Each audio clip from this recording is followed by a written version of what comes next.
And Ahab had 70 sons in Shamaron. And Jehu wrote letters and sent to Shamaron, to the rulers of Yisrael, to the elders, and to the guardians of Ahab, saying,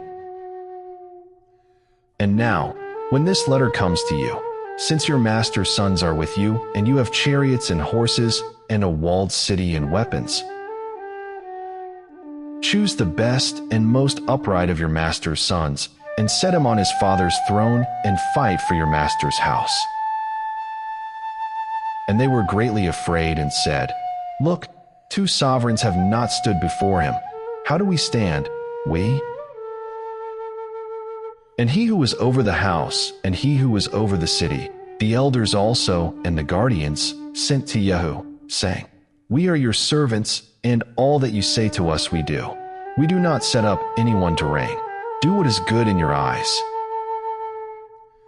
And he wrote a second letter to them, saying, If you are for me, and if you obey my voice, take the heads of the men, your master's sons, and come to me at Yisrael by this time tomorrow. Now the sovereign's sons, 70 beings, were with the great men of the city who brought them up. And it came to be, when the letter came to them, that they took the sovereign's sons and slaughtered them, 70 men, and put their heads in baskets, and sent them to him at Yisrael. Then a messenger came and informed him, saying, They have brought the heads of the sovereign's sons. And he said, Make them 2 heaps at the entrance of the gate until morning. And it came to be, in the morning, that he went out and stood and said to all the people, You are righteous. Look, I conspired against my master and slew him, but who smote all these? Know now that not one word of Yahweh which Yahweh spoke concerning the house of Ahab does fall to the ground, for Yahweh has done what he spoke by his servant Eliyahu. And Jehu smote all those left of the house of Ahab in Yisrael, and all his great men and his friends and his priests, until he left him without a survivor. And he rose up to go, and went to Shamaron, on the way, at Beth-Eked of the shepherds. Jehu met the brothers of Ahaziah, sovereign of Yehudah, and said, Who are you?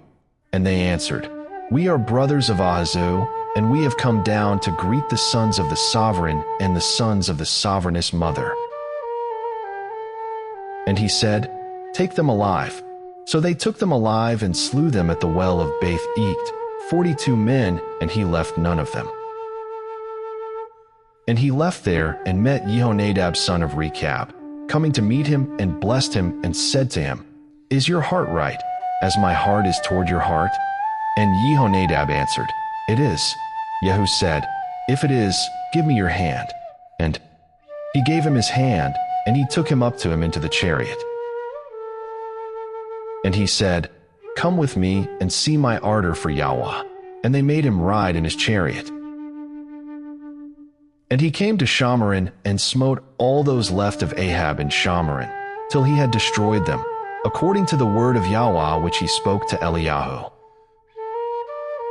And Jehu gathered all the people and said to them, Ahab served Baal a little, Jehu serves him much.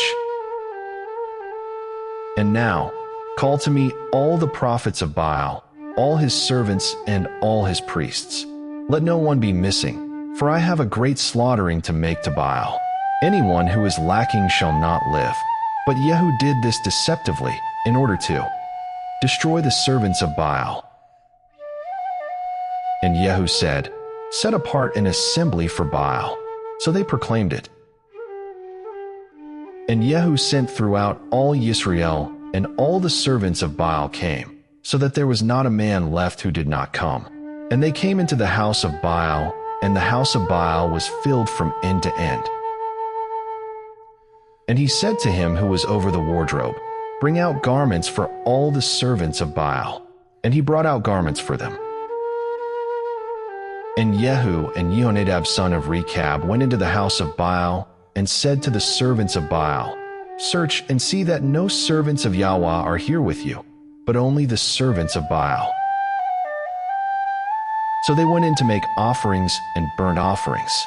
Now Jehu had appointed for himself 80 men on the outside and had said, "The man who lets escape any of the men whom I have brought into your hands, his life for his life." And it came to be, when he had finished making the burnt offering, Jehu said to the guard and to the officers, "Go in, smite them, let no one come out."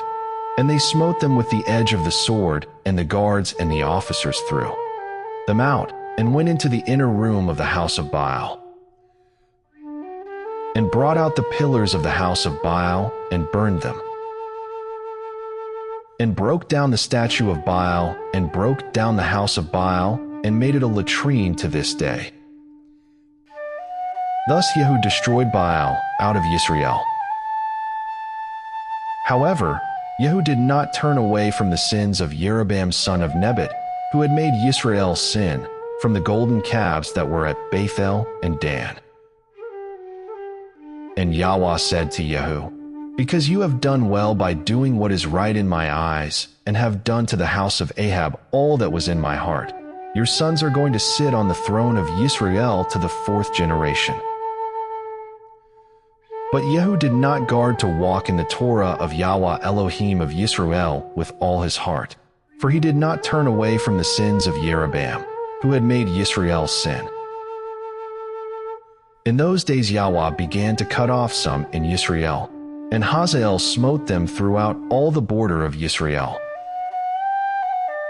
from the Yarden to the sun rising, all the land of Gilead, the Gadites and the Reubenites and the Manasseites, from Aroer, which is by the Wadi Arnon, including Gilead and Bashan. And the rest of the acts of Jehu, and all that he did, and all his might, are they not written in the book of the annals of the sovereigns of Israel? So Jehu slept with his fathers, and they buried him in Shamaron, and Jehoahaz his son reigned in his place. And the days that Jehu reigned over Yisrael and Shamaron were 28 years.